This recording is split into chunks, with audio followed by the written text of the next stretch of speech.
Salut à vous tous, bienvenue sur CC Info 91, la chaîne YouTube consacrée aux non-voyants. Aujourd'hui, OK Google, les bases. Vidéo présentée par Pascal Cusson, qu'il a fait sur son Victor Stream qu'il vient d'acquérir. Donc il a fait en MP3, il a fait la bande de son pour moi. Je vous dis tout. C'est son début vraiment dans les podcasts. Il en avait déjà fait un sous Audacity pour vous faire plaisir et pour me faire plaisir aussi. Mais bon, c'est vrai qu'il y avait des réglages à faire complémentaires qui n'étaient pas du tout faciles. Et entre temps, il a donc acquis ce Victor Stream. Et voici donc son deuxième podcast, mais son premier podcast en tant que Victor Stream, où franchement j'ai été vraiment surpris du résultat, je vous le cache pas. Et Pascal, bravo, tu as fait quelque chose de génial là. Bah, continue sur la lancée, c'est tout ce que je peux te dire, parce que franchement ça devrait plaire ce que tu as fait. J'ai simplement, parce que je vais pas vous cacher les choses, et ça c'est pas dû à Pascal, je pense du tout, sinon on verra ça ensemble de toute manière, c'est qu'au début et à la fin de savoir sur les 3 morceaux qu'il m'a fait, parce que je conseille de faire 3 morceaux pour essayer de tout refaire s'il se plantait, comme en cours de route, mais il y a des craquements avant et après, et ça j'ai dû les supprimer avec MP3 Cube tout simplement, donc ça n'a pas été un gros boulot pour moi du tout, mais j'ai dû supprimer ça. Et après, j'ai assemblé les 3 morceaux parce que il n'y avait pas beaucoup de temps en tout. J'ai dit bon, on va faire qu'une vidéo avec tout ça ensemble. Donc les 3 morceaux sont ensemble. Et bien sûr, moi après, je vous ai ajouté donc le générique au début, à la fin, le jungle. Et là, ce petit préambule, pour justement annoncer la vidéo, vraiment, et le travail que Pascal a fait. Donc, cher Pascal, continue, on t'attend sur d'autres podcasts que tu vas me donner. Hein, tous les amis vont attendre que tu fasses quelque chose vraiment. Et puis comme je sais que tu es bourré d'idées comme moi, donc te gêne pas, te prie pas, fonce, et je suis là si tu as besoin de conseils comme d'habitude. Et bien on y va, après le jungle, la suite, et après le générique bien sûr comme d'habitude. Vous avez donc la vidéo, la complète, du montage que j'ai fait avec Pascal, de façon que vous puissiez voir le travail qu'il a effectué dessus, et qui est vraiment franchement super génial. C'est Info 91, de l'info qu'il vous faut. Si la vidéo vous plaise, merci de vous abonner comme les 122 abonnés, ce qui nous fait vraiment plaisir avec Pascal, et merci à vous, comme à vous tous, merci de vos passages que vous faites. Je vous retrouve tout de suite après le générique pour la vidéo.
Bien le bonjour chers amis, c'est encore Pascal Cusson qui est avec vous au micro aujourd'hui pour la chaîne YouTube CC Info 91 destinée aux malvoyants et aux non-voyants pour leur procurer des aides techniques et informatiques et informatifs créés par notre cher ami Alain Leclerc que je salue.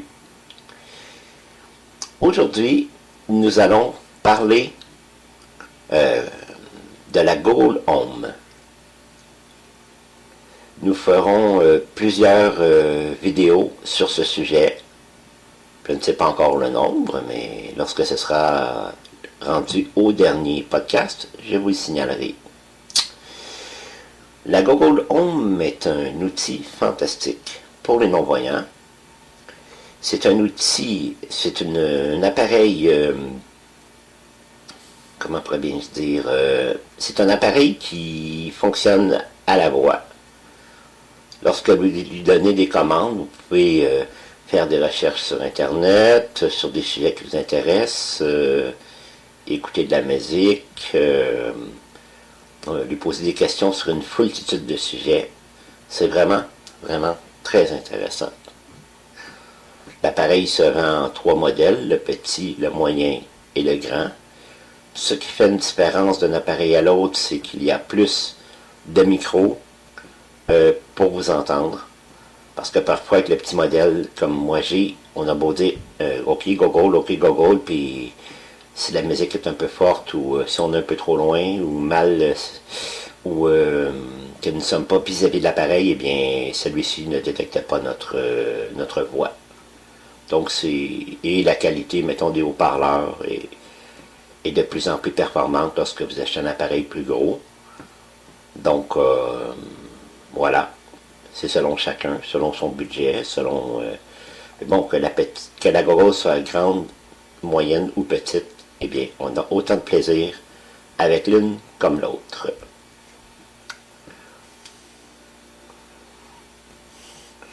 Je vous parlerai plus spécifiquement dans ce vidéo des bases de Google pour pouvoir, dès que votre Google est configuré, vous pourrez vous en servir tout de suite pour les outils de base. Cependant, ce qui est pénible pour les non-voyants, c'est que l'installation, c'est que la programmation de votre Google Home doit se faire à partir d'une application que l'on va chercher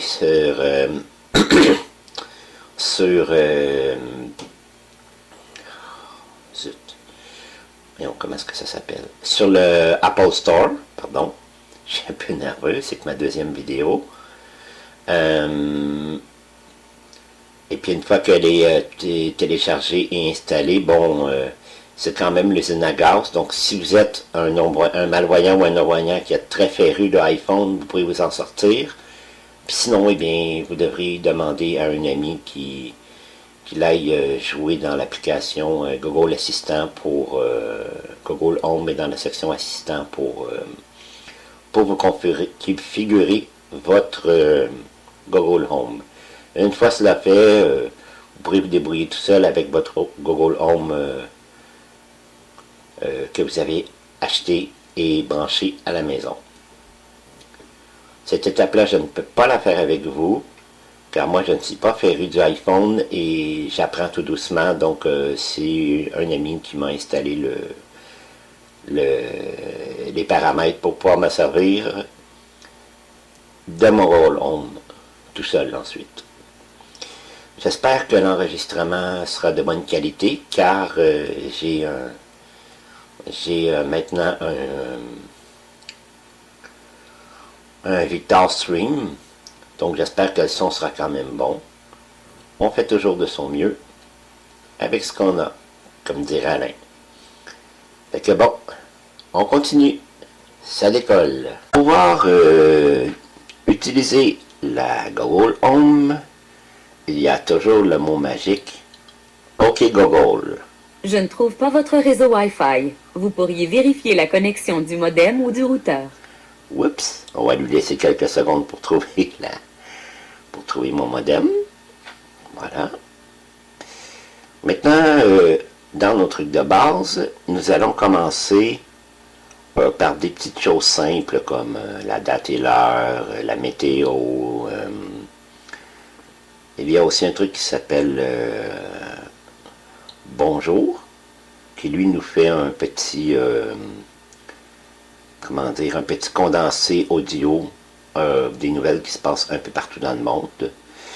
Tout dépendant de votre pays, les premiers podcasts que vous entendrez seront toujours ceux de votre région, de votre soit nationale ou régionale, pour les infos.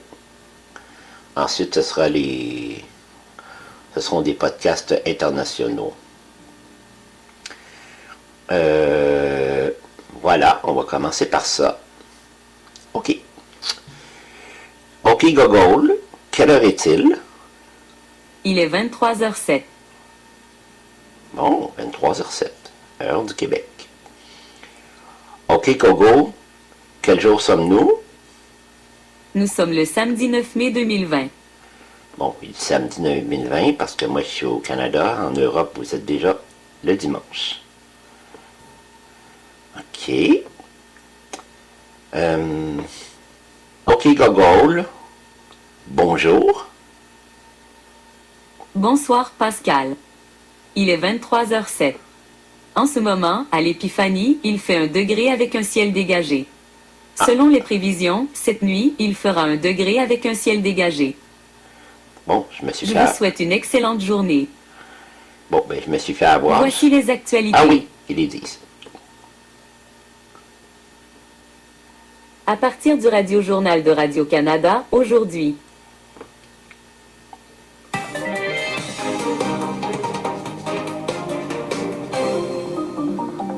Bonsoir, ici Dominique Hardy à Montréal. Les projections de l'Institut national de santé publique du Québec sur les conséquences d'un déconfinement rapide dans le Grand Montréal sèment l'inquiétude. Selon ce rapport, si le gouvernement maintient son plan actuel de déconfinement, le nombre de cas et de décès liés à la COVID-19 augmentera considérablement. Comme l'explique Karine Matteux, tant des chercheurs que les partis d'opposition appellent à la prudence. OK, Les sénateurs Gogo. présentés par l'INSP OK, Gogo. que le retour en... Bon, arrêtez.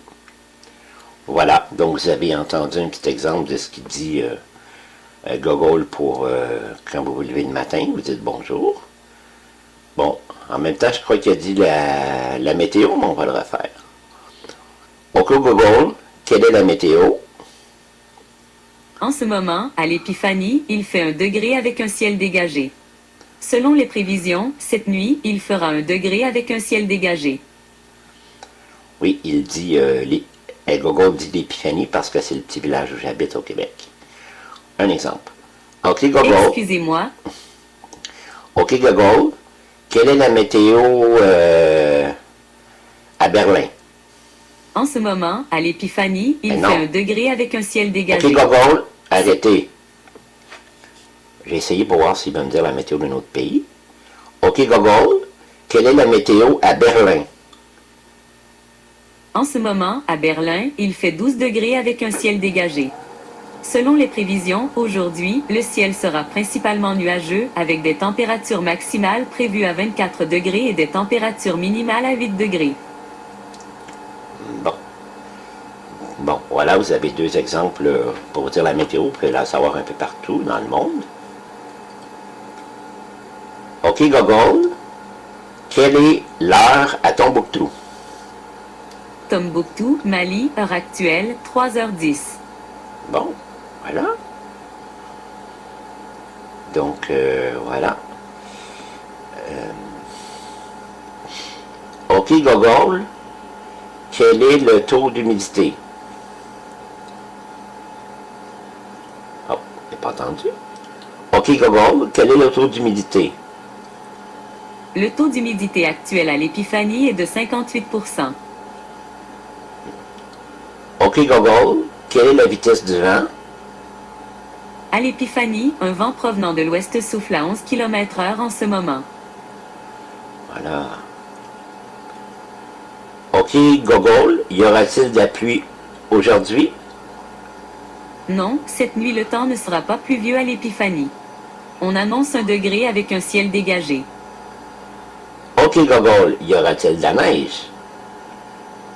Non, il n'y aura pas de neige à l'Épiphanie cette nuit. On annonce 1 degré avec un ciel dégagé. Donc voilà, nous avons vu nous avons vu pour le Gogol bonjour, pour vous dire bonjour le matin avec les bulletins météo en condensé. Nous avons vu comment la date, l'heure, la météo, s'il y a de la pluie, du vent, la vitesse du vent, la vitesse, le taux d'humidité. Ce sont généralement les questions que les gens de bas posent en base. Donc, mettons, je sais pas, on veut une information. Bon. Gogol, je veux. Pardon. OK. OK, OK, Google, je veux entendre une information Je concernant... crois qu'il me manque un élément de la phrase. Ah. Pourriez-vous répéter votre question autrement? Oui. OK, Google. C'est bon pour moi. Oh là là, laisse-moi parler. OK, Google. Je vais entendre des informations sur l'Arfan des Neiges.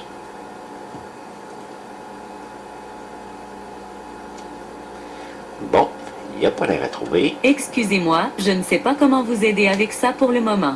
Oh bon, on va essayer autre chose. OK, Google, Arfan des Neiges.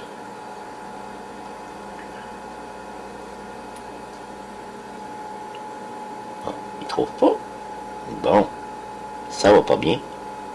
On va essayer autre chose. OK, Google, quel est l'emblème de la France? Selon Wikipédia, l'emblème de la France fixé par la Constitution actuelle dans son article 2 est le drapeau bleu, blanc et rouge. Pour en savoir plus, utilisez le lien dans l'application Google Home ou dans celle de l'assistant Google. OK, Google, quel est l'animal emblématique de la France?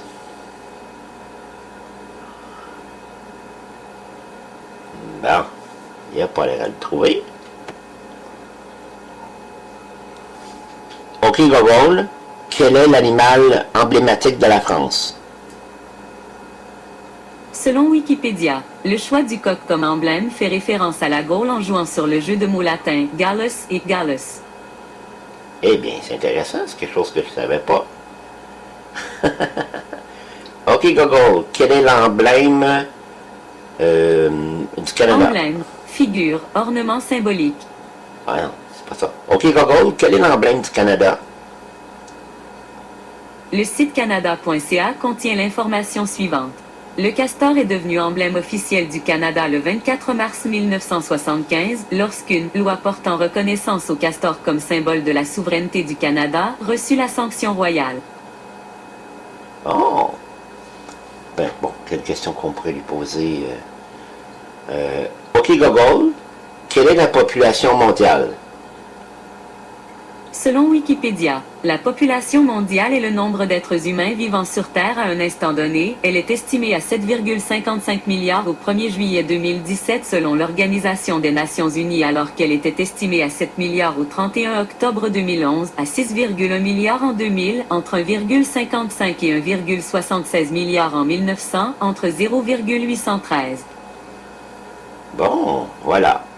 On peut poser toutes sortes de questions de ce genre à Google Home pour se cultiver et tout ça. Donc, voilà. Voilà pour cette partie. Voilà, chers amis. J'espère que les explications que je vous ai données n'ont pas été trop confuses et pardon pour mes bafouements et malenteurs. Je suis très nerveux quand je fais des interviews comme ça, pas des interviews mais des podcasts. Donc j'espère qu'au fil du temps je deviendrai plus relax et plus fluide dans mon parler et sans bafouer. Merci encore de m'avoir écouté. J'espère que vous serez nombreux encore à aller sur YouTube, écouter les merveilleux podcasts de notre ami Alain, et ainsi que les quelques podcasts qui ont été créés par votre humble serviteur, moi-même.